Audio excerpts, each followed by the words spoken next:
તો વાત કરીએ સુરેન્દ્રનગરની તો સુરેન્દ્રનગરની થાન નગરપાલિકાની ચૂંટણી પહેલા સિરામિક ઉદ્યોગકારોમાં નારાજગી જોવા મળી રહી છે। 16 તારીખે થાન નગરપાલિકાની ચૂંટણી અંગે મતદાન થવાનું છે ત્યારે સિરામિક ઉદ્યોગકારોએ નિવેદન આપ્યું છે। જ્યાં રોડ રસ્તાની સુવિધા આપવામાં પાલિકા નિષ્ફળ ગઈ છે ત્યારે ઉદ્યોગકારોમાં નારાજગીની અસર જોવા મળી રહી છે।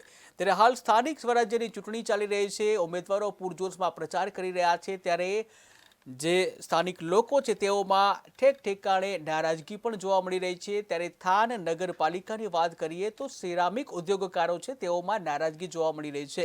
સિરામિક ઉદ્યોગકારોએ નિવેદન આપ્યું છે જ્યાં રોડ રસ્તાની સુવિધામાં પાલિકા નિષ્ફળ ગઈ હોય તેવું નિવેદન આપ્યું છે।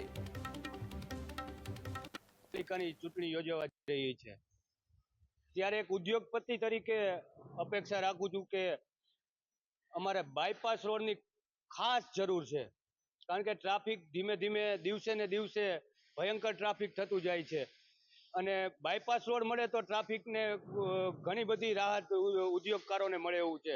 ઉદ્યોગકારો રાજકોટથી અપડાઉન કરતા હોય છે, મોટા ભાગના રાજકોટથી અપડાઉનમાં એમનો કિંમતી ડેઇલી ટ્રાફિકના લીધે 1 થી 1.5 કલાકનો સમય બગડે છે।